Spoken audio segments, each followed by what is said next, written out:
Hey there, happy artists, and welcome back to Kyle Heath Art. I hope you've had a fulfilling past month full of art making that made you feel relaxed and self-expressed and fulfilled, and it's great to be back with you again. This month, I wanted to do a video talking about how to make time for your art. It's a common question and problem among artists that there just never seems to be enough time in the day to create like you really want to create, or to improve like you really want to improve. All of us have so many things weighing down on our schedules, and it only seems to get greater and greater the older that we get. I remember in high school it felt like I did not have enough time for anything, and I laugh at that now. A week ago, my wife and I welcomed our first daughter into the world. So we have a 1 week old newborn in the house, and that has really gotten me thinking about time and schedules, because it feels like there's literally not a single waking moment for anything right now. So we're both exhausted but thrilled, and it seemed like a really appropriate time for me to talk about this subject. So on the video screen, you'll see me doing a digital painting of some sweet potatoes. I thought it ended up looking really neat, like the way the sweet potatoes were sliced. So snapped a reference photo and did a little digital study of that. So you can watch me go through the creation of that study digitally on the iPad while we talk about making time for your art. And pay attention to my process when I'm painting digitally, because it's actually pretty similar to how I paint traditionally as well.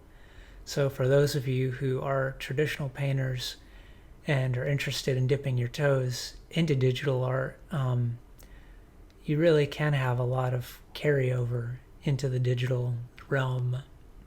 There's no right or wrong way to do digital art. So, if you're just starting off digitally, feel free to just paint exactly how you would traditionally, and it'll turn out awesome. So, the question of how to make time for art. The first bullet point I have here that I wanted to mention is make sure that you don't beat yourself up too much during crunch seasons. All of us have certain times in our lives where there really isn't any time for anything. And hopefully those are rare moments. But when you're in the middle of a crazy crunch season, like having a newborn, having a deadline at work, or specific family issues that you really need to pour into, those are times where I guess you would call them like crisis moments. And crisis is such a negative word, but we'll use crisis to talk about the urgency of the things you need to attend to in your life. So maybe we call these urgency moments.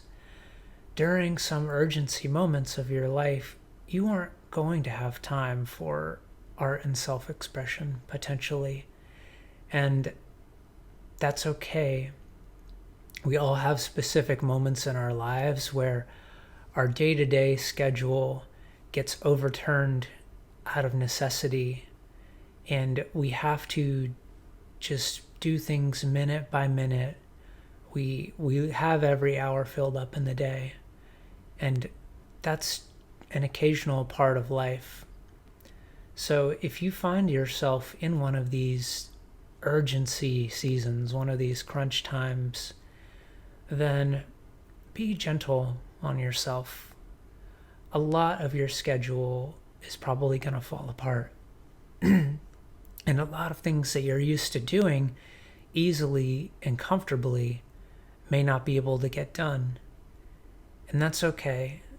Crunch times are temporary seasons of life, and it's okay if you can't do everything that you're used to being able to do.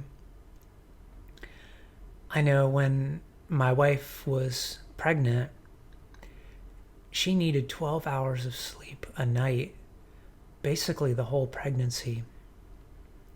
And so this wife of mine, who's a go-getter, she's involved in all these projects, and she has an avid social life. She's used to regularly doing yoga and learning French and doing hand lettering. And now all of a sudden, needing 12 hours of sleep, she can't do any of those things. And it's a temptation for her during those moments to feel like, what's wrong with me? Like, I'm a lazy bum now. I used to be able to do so much, and now I have no energy for anything. Well, that's crunch time. So give yourself permission to not do certain things when you're extremely busy. The next point that I have is to check in on how balanced your life is. I talked about how crunch seasons are temporary moments in your life. But if you feel like you're always too busy to even breathe, then that probably means that your life is unbalanced. And there might be certain things that you need to remove from your life in order to, just make it sustainably. It's a sustainability question. So take a look at yourself and see, am I always completely exhausted at the end of every day? Do I always feel like there's too much to do? Am I always right on a razor's edge between emotionally breaking down? And if that's the case, you probably have a life balance issue and not a how to squeeze in time for art kind of issue. It's really important to note if that's what's going on. That's why I kind of front-loaded that point. I personally have issues with taking on too much. And I find that when my life is balanced, it's far easier for me to start thinking about, okay, how do I add something into my life that matters to me, like more art making?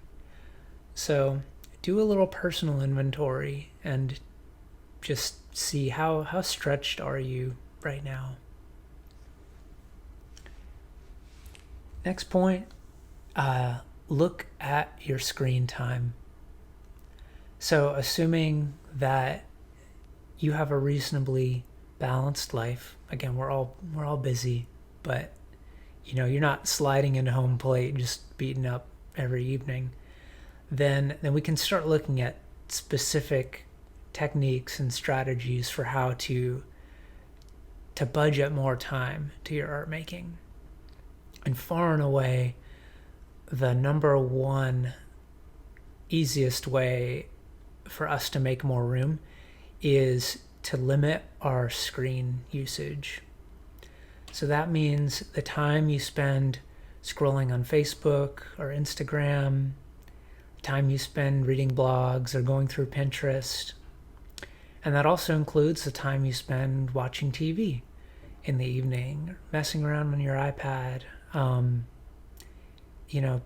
time on your computer that's not devoted to work specifically. These days, phone apps track the amount of time you spend in each app. So you can actually look on your iPhone or whatever software you have and see how many hours you spend on an app in a given day. And for most people, that tends to be really eye-opening. We can squeeze a lot more time into intentional tasks when we start to minimize the amount of time that we're kind of just lazily flipping through our apps. And there's a lot of reasons, I think, why we live on our phones. One is that spending time on screens is a huge dopamine release. So it's almost an addiction to have a lot of screen time because it makes us feel good and we want another shot of that feel-good drug, so we keep scrolling. A lot of people also use screen time for stress relief. If you've had a long, involved day, sometimes you want to just zone out. And time on the screen is a lot of times the place we look for relaxation. But I would encourage you that there's lots of relaxation to be found in art. In fact, I tend to be more relaxed after a good amount of time drawing mindlessly, so I'm not talking hardcore study necessarily, but the act of art making is extremely relaxing. It's one of the best things about it, I think. So that makes art actually a good replacement for the screen time for when you're just wiped at the end of the day. So checking your screen time, seeing which apps you maybe abuse time-wise or which TV shows you abuse time-wise, and starting to swap in concerted times for art making that's probably the biggest win, the most obvious recommendation I can give you in this whole video.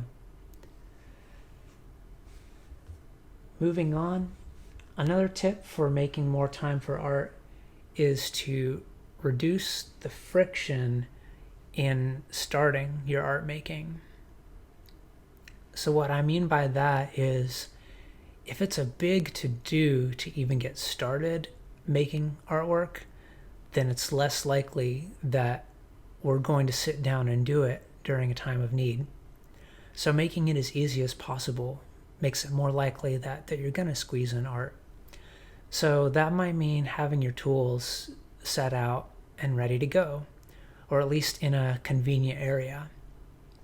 Having a dedicated workspace for your art so you don't need to, shovel all the papers aside from the desk in order to get your art going.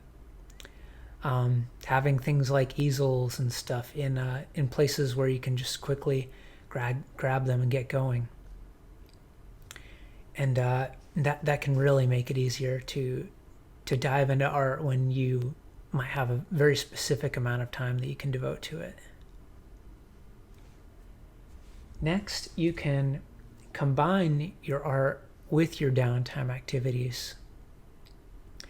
So we talked about screen time earlier, and about how minimizing your screen time can be helpful, but there's a way that you can actually do both.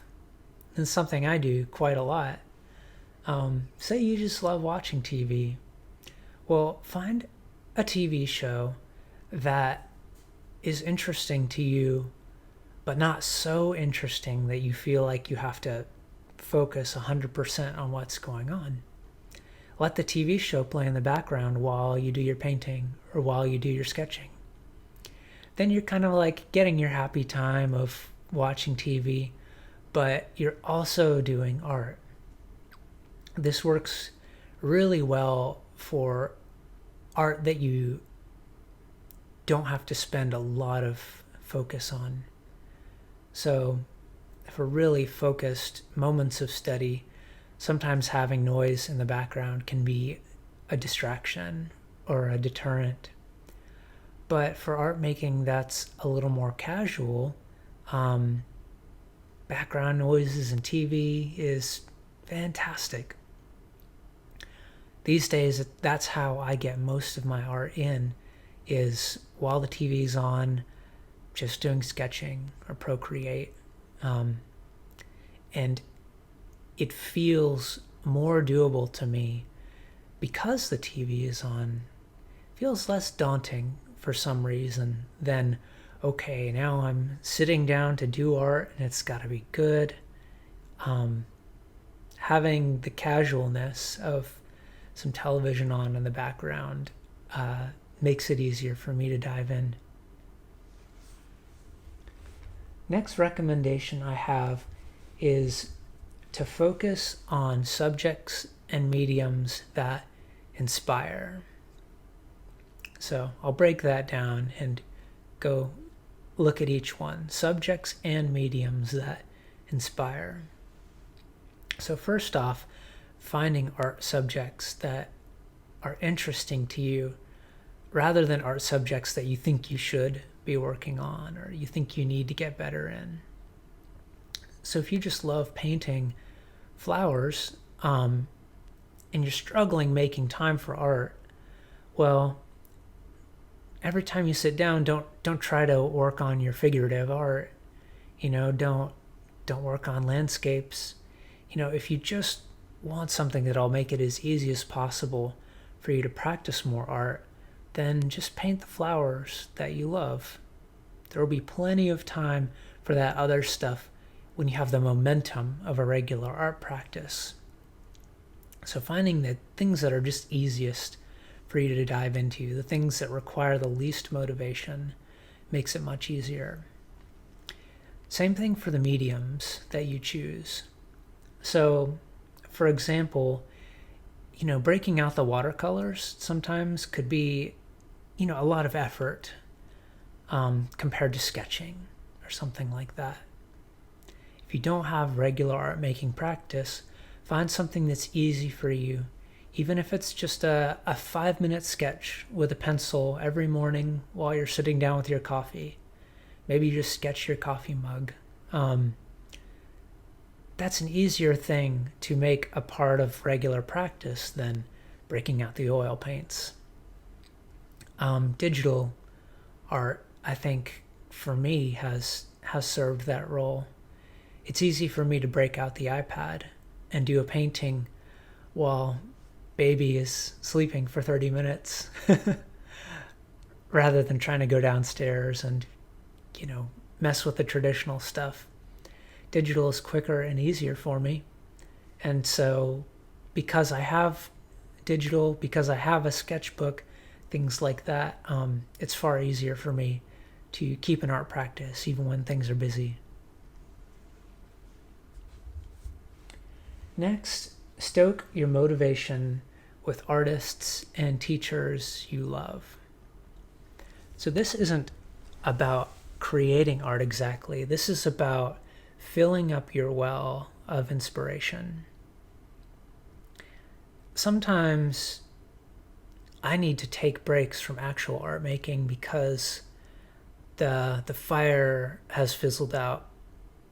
And generally, in my art making career so far, I've naturally fallen into this cycle between art making and inspiration gathering. Art making and learning about art. And that natural cycle of creating and absorbing keeps me inspired, refreshed, and full of things to actually create. Now, for some people, this may be different. Some people are just naturally good at getting down there and doing their still life painting every single day. But you're probably not watching this video if you're that type of person, because regular motivation may come more easily to you. But for people who, kind of require more inspiration as their fuel, I think this is a great suggestion. On Instagram or on YouTube, find the artists that really inspire you and soak up their work. Look at their paintings up close and think about how they make the brushstrokes that they make. Think about the color choices that they make or their drawing style. And just have fun soaking up beautiful art that you think looks cool. That will automatically feed into your sense of motivation, and you'll want to go out again and start messing around with things. That's what we want there. Same thing for art education. If you're more of an improving in art kind of person, then watching art videos can be very inspiring and give you that extra push to want to make more time for art. There's tons of great teachers out there for free, and there are also tons of great paid courses that are definitely worth the money. Spending some time feeding into your own skill set through learning will naturally make you want to try new stuff out. Next, set time-sensitive goals. Now, this will add a little bit of positive pressure to your art making. Some examples of some time-sensitive goals you could do is online, there's a lot of art contests where on a monthly basis you're given a prompt of something to paint, and then you paint it and post it online, and some people win cash prizes or things like that. Daily Paintworks is a website that does that, and they do a great job with their monthly challenges. I think it costs like $12 to enter into the monthly challenges, but there's plenty of free ones online too. I think Bold Brush has a free one online. So setting a goal like that of, okay, I'm going to make a painting based on this theme will give you an incentive to get in the studio, because you already know what you're going to paint, and there's a little bit of pressure to get it done. Other time-sensitive goals could be agreeing to do an exhibition for a gallery. So that's a pressure to make a number of paintings to be ready for the exhibition when it comes. And generally those are set further out into the future. So it's a gentle pressure, because there's usually a fair amount of time to paint for an exhibition. Other time-sensitive goals, I talked about challenges on websites. There's lots of challenges on social media too, and these ones tend to be free. So for example, there's the Strata Easel Challenge for you traditional painters. That goes on twice a year, and that challenge is to create a painting every day for an entire month. So that's an example of a challenge. Then there's tons on Instagram. There's hashtags for things like Inktober, where people create an ink drawing every single day based on a theme. There's Huevember, where for November you create something based on a specific hue every day of the month. So there's tons of these kinds of challenges on social media. You've probably seen artists that you're fans of who host their own personal challenges. And those are awesome to get motivated. The next recommendation is kind of similar. It's to set long-term goals. So I just talked about setting time-sensitive goals, but now I'm talking about setting long-term goals. What kind of, let's say, art subject would you like to be really good at in a year or 5 years? Do you want to get into a gallery in the future? Setting specific goals like that, like I want to do what it takes so that I'm in a gallery in 2 years, can be incredible motivation to make sure that you're really achieving the things you want to on a regular basis. If you don't have long-term goals, it can be a struggle sometimes to move towards something, because I guess you don't have a target. So for the goal setters there, or for people who really struggle with doing anything on a regular basis, even though you want to, setting long-term goals is huge. So I'd recommend that. And one more thing I'll say about the goals is you want to make your goal achievable. So you don't want to just say, I want to draw like Kim Jong-gi in a year. Like that's an unreasonable goal if you're not a very experienced artist. But something like, I want to do an outdoor craft fair where I sell my art next spring. That's a very achievable goal that can keep you moving forward. So that's an important thing about goal setting, is making sure that it's achievable, but that it is, enough of a challenge that you have to work towards it. You have to get in there regularly and do the work. Another suggestion for how to make time for art is to carry a sketchbook around with you. This is kind of another example of like finding the moments in the day where time kind of gets eaten up. If you're in the doctor's waiting room, the default would be to open up Facebook and scroll through. But if you have a sketchbook, then maybe you'd find motivation to crack open the sketchbook and doodle instead. This doesn't have to be like a Leonardo da Vinci painting moment, but every minute that you spend creating art will make you better at art. And every minute that you spend doing art will also make the next minute of art making easier to sit down and do.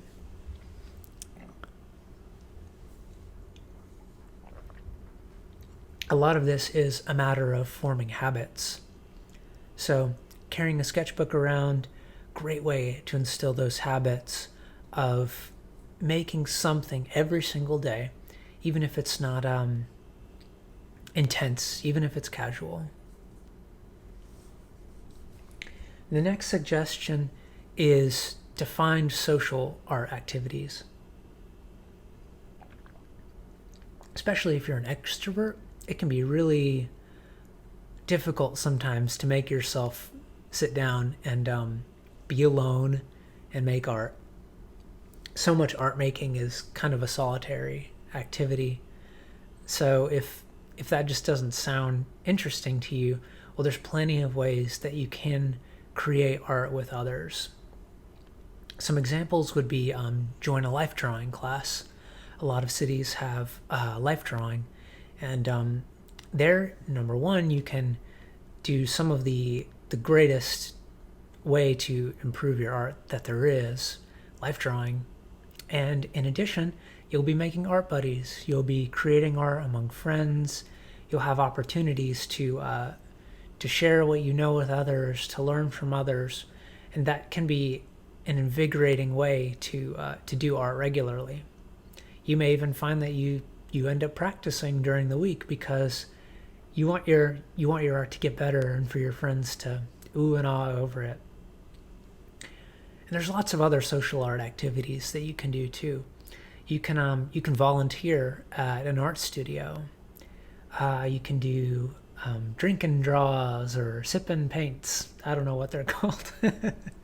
Those things where you drink wine and you do paintings. Those are great. They're really fun. A lot of places host little painting classes too.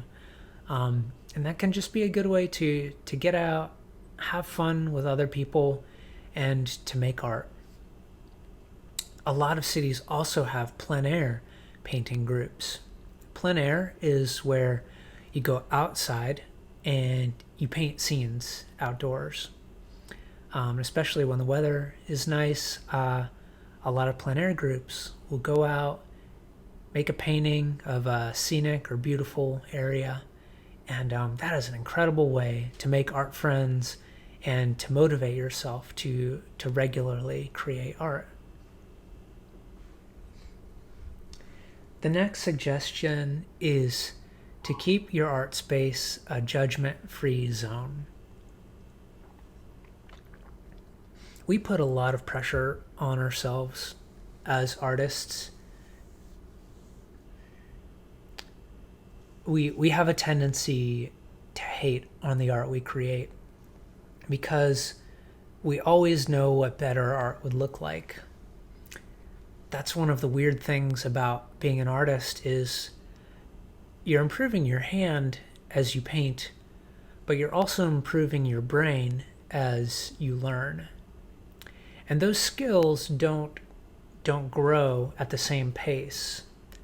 So you may find that your brain is suddenly a better artist. Like, you know what better art should look like, but your hand hasn't had the practice yet to get up to your knowledge.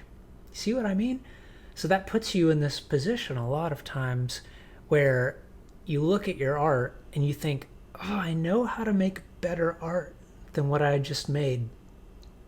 And then you criticize your artwork or you get down on yourself for not doing better. The reality of the matter is you are getting better, but your artistic eye is improving too. So you're constantly seeing that you could do better.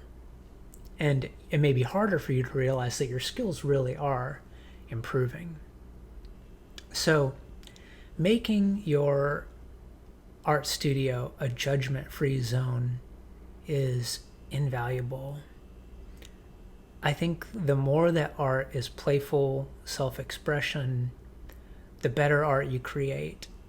And also the more likely you are to create because you're creating positive associations with art. If you're always sitting down and looking at your art and thinking, I am trash, I need to get better, like this person on social media that I see, you're creating all these negative associations with art. And that does something subconsciously. It makes you not want to create. It makes you get down on yourself, at least for most people. Some people can find great motivation in criticizing themselves, and that's just the way they work. But most of us are not like that. For most of us, I would suggest that we look at our art in a positive way, try to see the good in our art, and try to thoroughly enjoy the art making process wherever we are in our skills. And then my final suggestion for making time for art is to try something different. And this is another motivation related suggestion. If you're in a rut where you just kind of feel bored with what you're doing, then it can be really helpful to try something different, just to mix things up.